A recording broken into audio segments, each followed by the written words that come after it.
that little church had this big cross over the altar that was backlit, and it was always lit. And I would go out there at night, and I would lay on the floor under that cross, and I would just beg God to please, I can't stop being gay. I can't change how I feel. If this is wrong, if this is what you don't want, then you have to change it, because I can't. And nothing ever changed.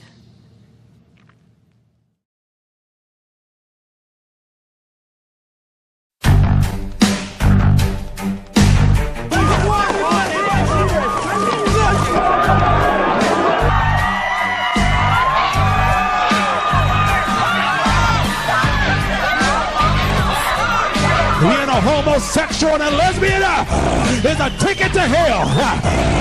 We ignore both in the Bible about all sorts of things. He sat with them. You're a stupid motherfucker. Who's judging? Who's okay for you to judge me? Wicked and love. I'm a born-again Christian. That's what I am. The second you see your son dropping the limp wrist, you walk over there and crack that wrist. Man up. Give him a good punch. Homosexuality is abnormal. It's against nature. It's shameful. It's vile. It's wicked. It's simply God's fixed determination to punish the wicked in hell for their sins. Because He can.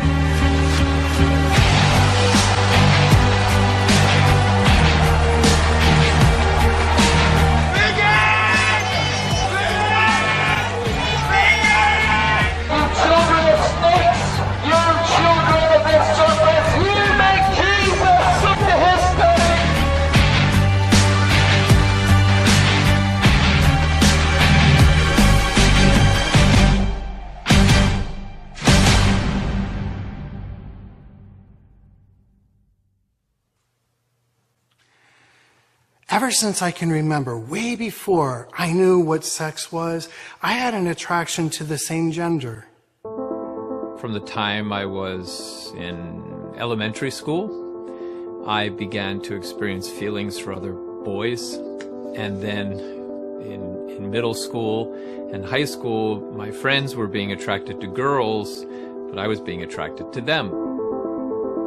It's not so much that one day I realized, oh my goodness, I'm a lesbian, and then, I thought, okay, well, maybe I'd better get myself a girlfriend.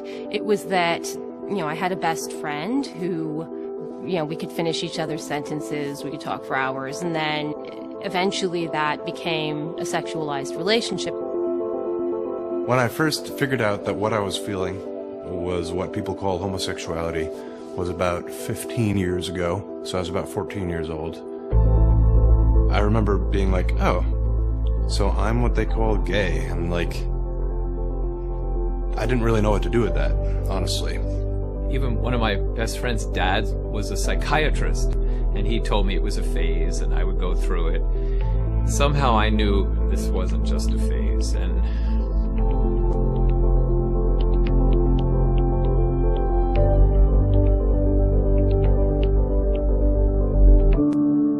my dad was an alcoholic, and he physically abused me.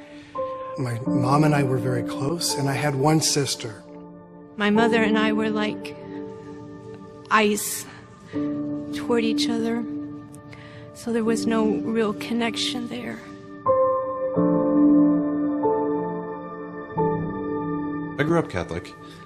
Again, hearing the story of conversion from my parents, they also gave me a very good Catholic education in many ways.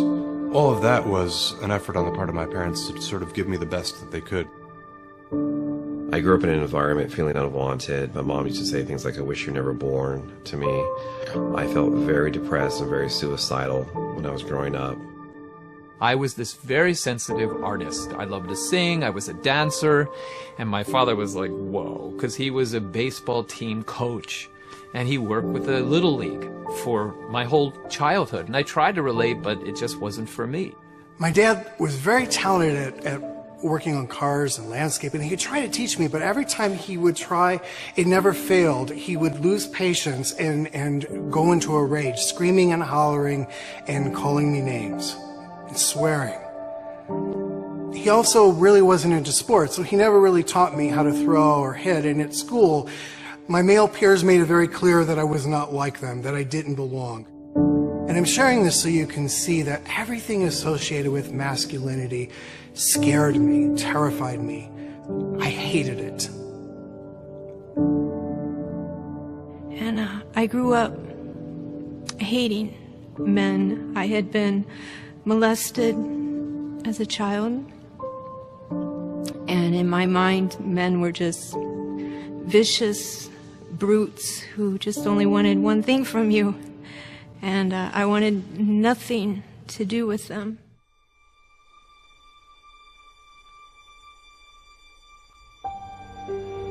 You have to understand that for women especially, it's very often not so much a matter of strong physical attractions to one gender or to the other gender. It's a matter of how you emotionally interact with people.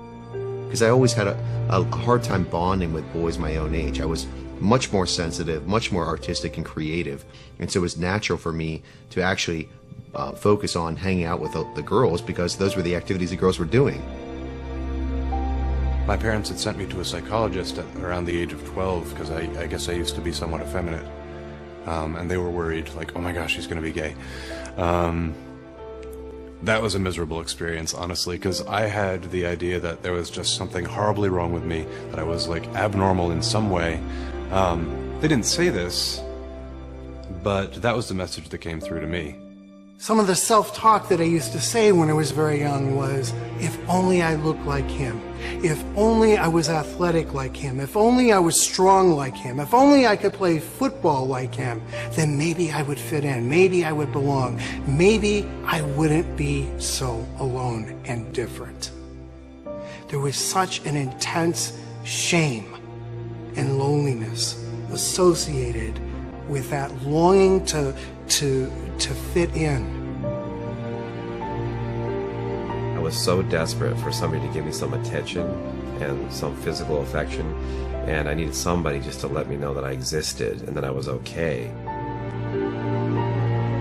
When I became a teenager, this attraction became sexualized, and it brought me so much turmoil. I felt completely alone. I felt like a freak.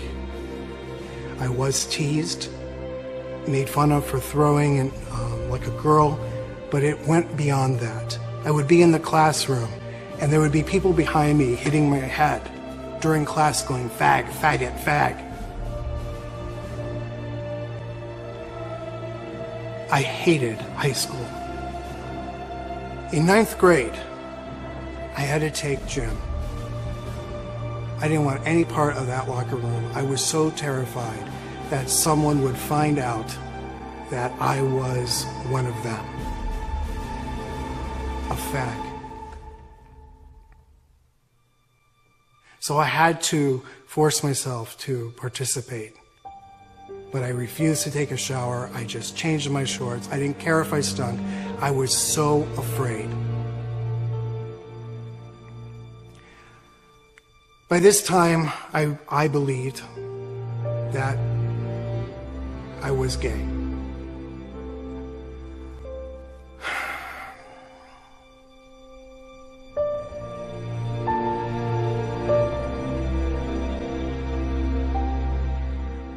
I think the bullying really caused me to go deeper into the sexual acting out because I needed relief. I needed to help find some kind of source to help kill the pain. And I wasn't definitely getting that from people necessarily in the church because I didn't feel like I could talk to them about that.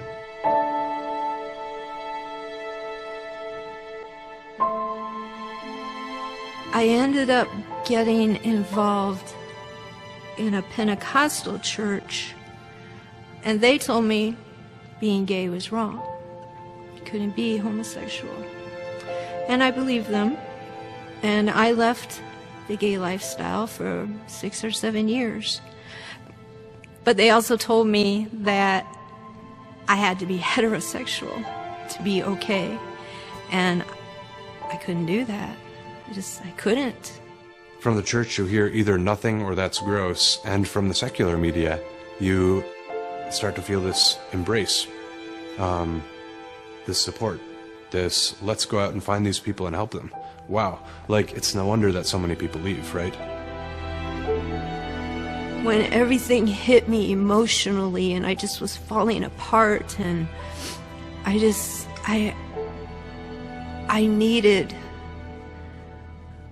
human caring from somewhere. And the only place that I could see at the time that it was going to come from was back in the gay lifestyle. Because with a man, no way, you know, and friends can only be so close. So I ended up falling back into the gay lifestyle. My same-sex attractions were definitely hidden from almost everyone in my life. I really couldn't talk to my family about that. So who would I go to? Well, I would go to the guys that I was having sex with. That was really my only way that I knew to kind of make myself feel better.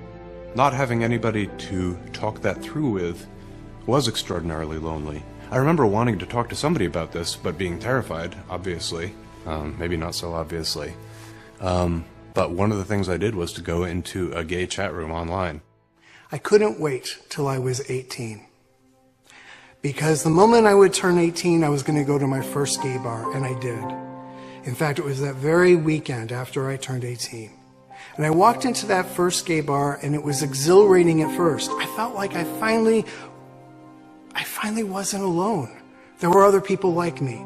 So I left the straight bar and went directly to a gay bar, because at least there I knew that men would accept me, they would understand me, and give me the attention, the affection, the affirmation, and acceptance that I needed. But that feeling did not last long. In fact, the depression continued to worsen. And I turned deeper to alcohol and drugs to numb the pain, as well as sex.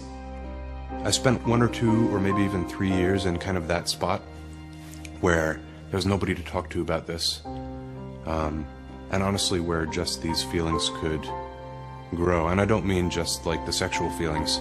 I mean, what to me is more important, this belief that I wasn't acceptable and that there was something terribly wrong with me, and that I had to keep this part of myself secret so nobody could really know me, all this stuff. That really took root. I heard my dad say once, oh, like, I wish they'd just moved to another planet, meaning like the gays. What I do remember is being super lonely, not really having anyone to talk to about that stuff, and finding these men's health magazines. I masturbated a lot to bodybuilding magazines because that was the image, that was the ideal image that I thought a man looked like. So I would masturbate to those images, not knowing that really what was going on inside of me is that I didn't feel like a man at all. So my wanting to connect and bond with men that it should have been done when I was 10, 11, 12, those needs were never met. So the homo-emotional needs became homosexualized. Eventually, you start to wonder, okay, why am I looking at these things? Why do I have these reactions? And why do I have this like sense of shame about it? Why is this something secret?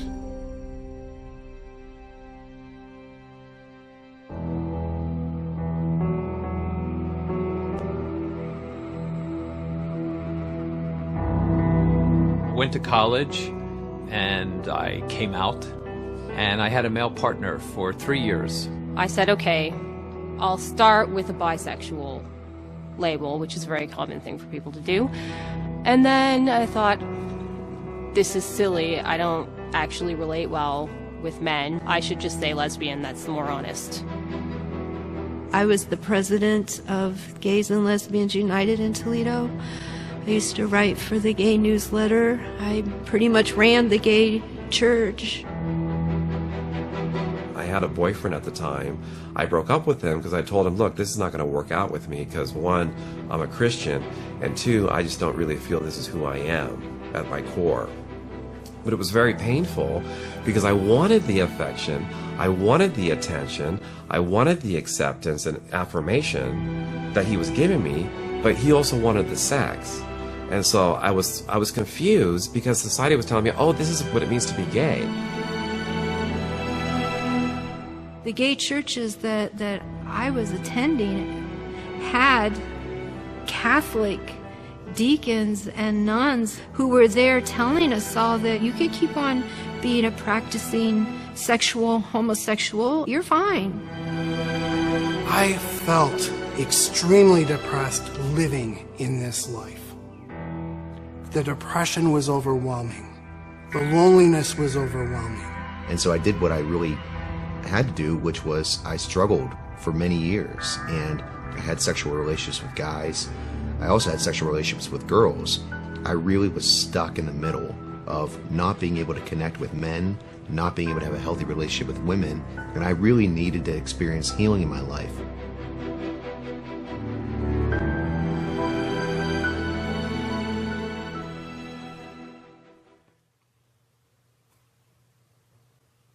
Then one day when I was 24, my sister, my only sibling who I was very close to, died of a heart attack at age 21. After I grieved my grief, I was forced to look at my own mortality, and I thought it should have been me. I was the one slowly killing myself. I was just so lost and so broken. And I knew that I needed God.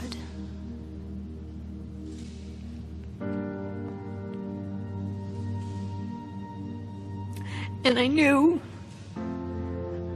that the Catholic Church was the right church. And there was something there that I knew I didn't have. I just hadn't been very faithful all those years.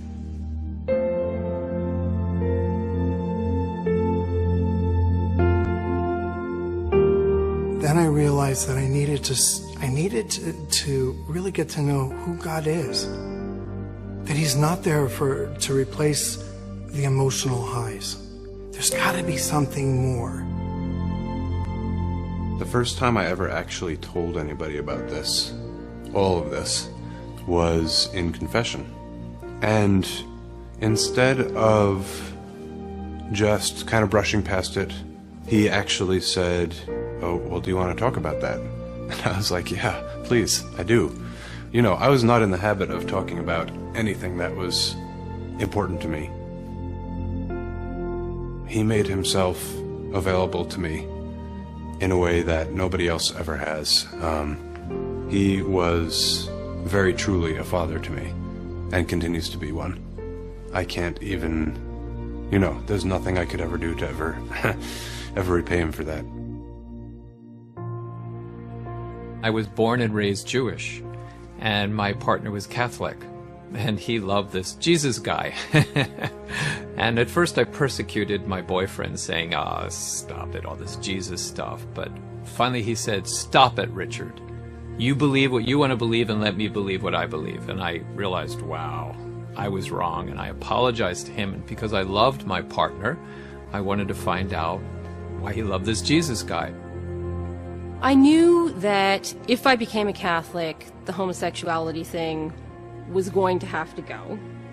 And I told God I was okay with that because I was falling in love with my Creator. And my identity and relationship to God just seemed more important than my identity and relationship to my girlfriend. After studying God's Word, my boyfriend and I, we realized, we're not supposed to be doing what we're doing. So we stopped the physical part of our relationship, and eventually we broke up. So I focused on building a strong foundation on God. And amazing things happened. I stopped sex, I stopped alcohol, I stopped drugs, and I verbally forgave my dad. I made some really good Catholic male friends. They taught me how to throw, how to hit, how to catch, and I began to like who I was. I realized that no, I can have all the affection, all the attention, all the acceptance and affirmation from straight men, and that's been my healing process.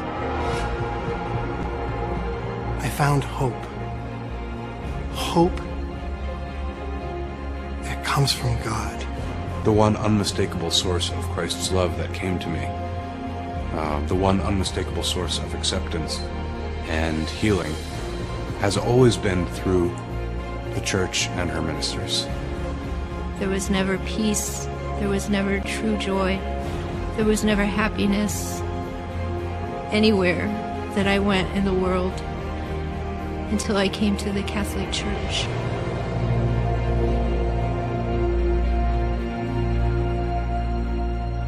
Most of the things I heard about homosexuality were not from the church.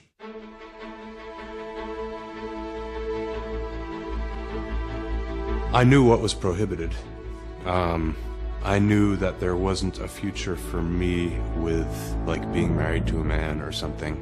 I didn't know why it was prohibited. It seemed arbitrary and cruel, as it still seems to a lot of people. To anyone who experiences heterosexual feelings, it feels natural. And for a man or woman who experiences SSA, or same-sex attraction, it feels natural. I think you have to distinguish between two elements of same-sex attraction. There's the natural, good attraction that human beings feel towards other human beings. And this can be emotional. All of these things are perfectly ordered. The only thing that the church says is disordered is when this becomes sexual desire. The act outside of marriage, whether it's for heterosexuals or those with same-sex attraction, is a sin. The reason the church does not condone homosexual acts is the same reason that the church doesn't condone contraceptive sex. It's like that's not what sex is for. Because one flesh is what God originally created. A man shall leave his mother and father and cleave unto his wife, and the two shall become one flesh. And two male bodies can't recreate this. Two female bodies can't recreate this. Only a male and a female. So when the church says that same-sex attraction is inherently disordered, what they're saying is that desire can't be fulfilled according to the design of our bodies.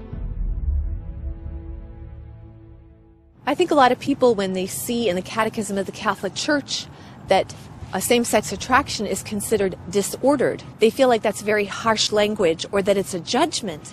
And actually it's not. I mean, how many of us have told a lie?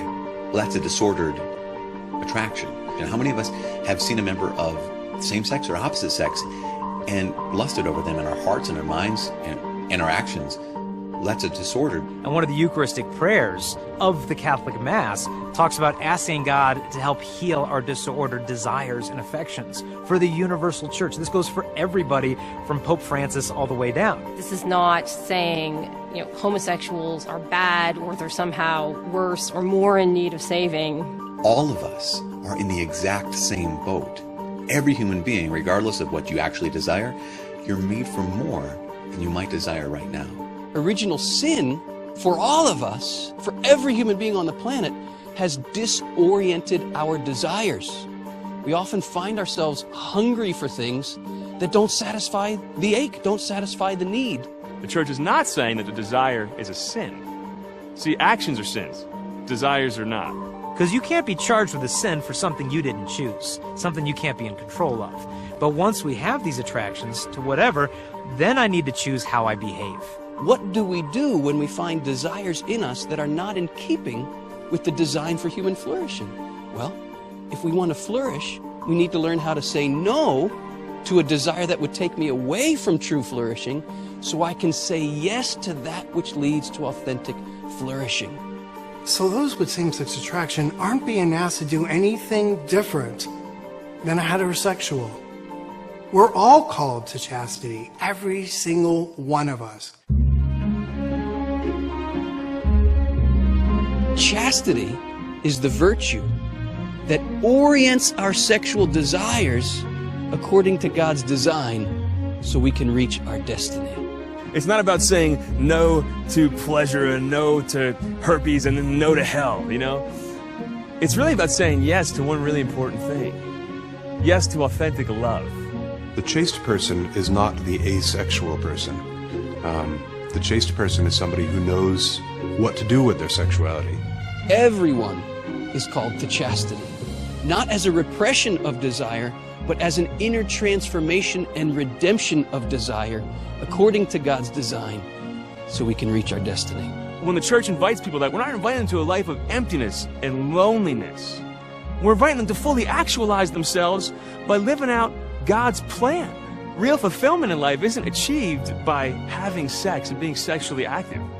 Real fulfillment in life is reached through love, and love is doing what's right. And so if you're a man and you're attracted to another man, the question is, what is best for my beloved? What is best for this man I love? Because God and the church and Jesus Christ and the Gospels are not forbidding me to love me, they're commanding me to love him. So how do I do that? Maybe it's through sacrifice. Maybe it's through intercession. Maybe it's through prayer. Maybe it's through purity. Living according to the natural law means humbly submitting to the design of the Creator and saying, this is the way I am going to choose to live my life. Even if internally I have to fight against impulses and desires that want to take me in a different direction. I humble myself. I say there's a bigger plan, there's a bigger reality, and I submit myself to it. And when the church invites people with same-sex attraction to do something really difficult, to follow God in their state of life, and man, people who are doing that, they're heroes. And I think a lot of these same-sex relationships can be true, solid, good friendships, because nobody can live without intimacy. We all need intimacy in our lives. Intimacy, unfortunately, has come to mean sex. It's synonymous with sex, and it's not. It means into-me-see. We want to be known and loved at our deepest levels, and we want to know and love others at their deepest levels. So we can have lots of sex and no intimacy. We can have lots of intimacy without sex. We also need to understand that for people who have chosen to live chastity, one of the biggest obstacles is isolation and loneliness. The church has to function as family and as community, and it has to do so in a way that is more powerful and more real than the family and community that people find in the gay scene. At the moment, we're not anywhere near that.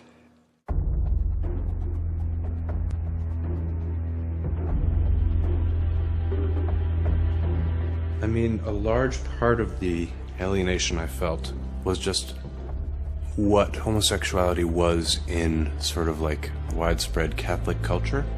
You know, kind of like mean jokes got said about it. Or not mean because, well, nobody we know is actually like that, so we wouldn't talk like that if any of us were like that, but of course, you know, I'm sitting right there. And sometimes it would be hard sitting there, you know, when the subject of those evil homosexuals would come up, you know, and I would just want so badly to just jump up and yell at them, you know. I'm not what you think gay people are, but I couldn't say anything. There's this sense that, well, if I do, then they're not going to see me anymore. They're going to see this label. They're going to identify me with the enemy in some way. Unfortunately, there are a lot of people who've had negative experiences.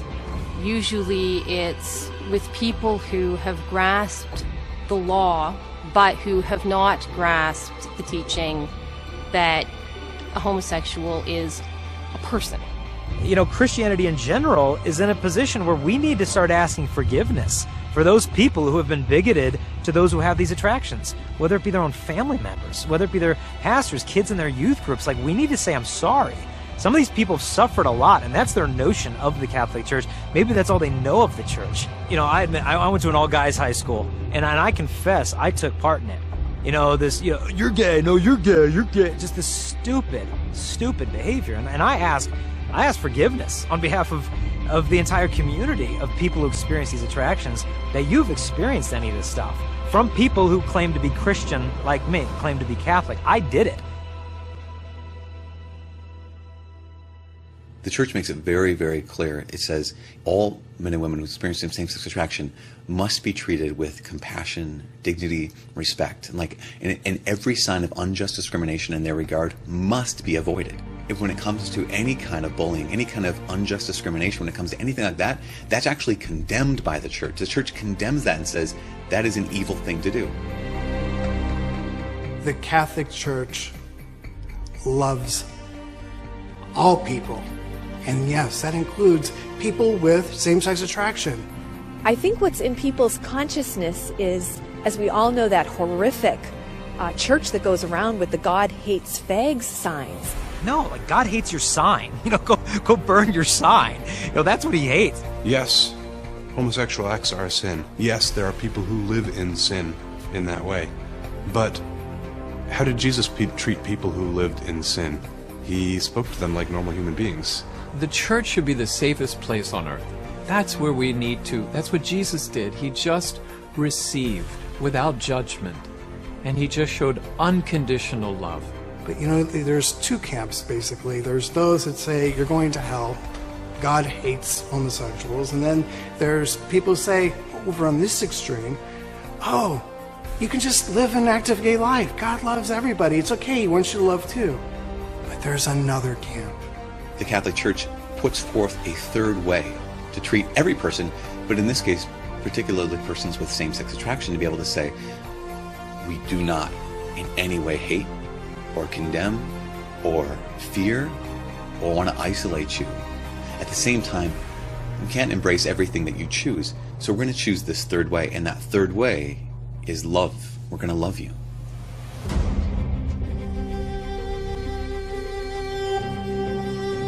I find so much comfort in the church's teaching regarding same-sex attraction because it tells me that the Lord loves me. I can live, and I do live, a fulfilling, chaste life. My whole life I would cry and beg God, please make me good. I don't want to be evil. That drove me to search and search and search. And I just wanted what was the truth. Don't tell me nice lies. I just want what is the truth. And if you're seeking truth and you refuse to be satisfied with anything but truth, then you're going to end up in the Catholic Church because that's where truth lies. If I hadn't had this very clear, very obvious doctrine in front of me, if I hadn't understood as a Catholic that it was inerrant, then I don't know where I'd be today. I sought all my life for love. That's what I was really looking for in all my acting out. Now I experience true, authentic love. If the church will never stop saying anything, it will never stop saying, we love you. The church opens wide her doors to the whole human race and says, come. Come all of you who are thirsty. Come all of you who are hungry. Come to the waters of life. Come to the bread of life.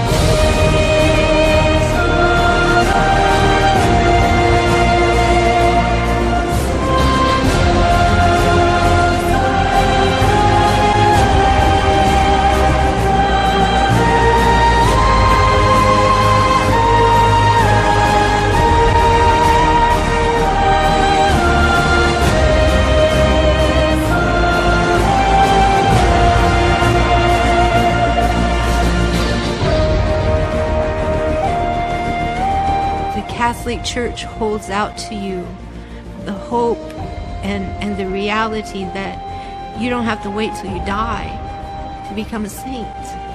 You can live a saintly, holy life now here on earth. And so we're calling those people who do experience same-sex attractions to love through purity and through sacrifice. Not a life of desolation, but a life of deep union with Christ and with the church. Because those people who have these attractions, they belong in the Catholic Church. This is their home. You belong here with us. You can share with us your struggle. You can share with us your attraction. And we're still going to love you. I know that I am a Catholic man. That's my identity. I used to think I was gay. I'm not gay.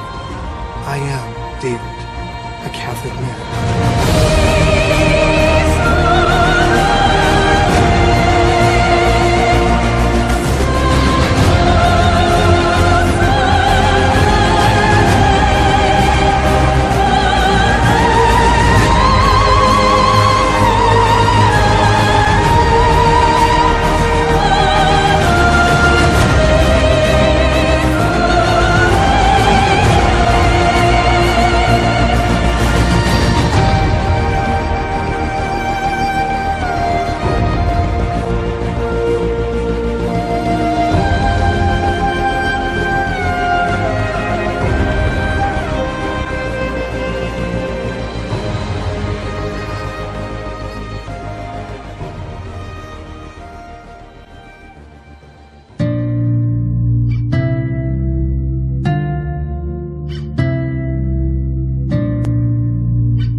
Sure that we make it far enough to look back and laugh when times were rough.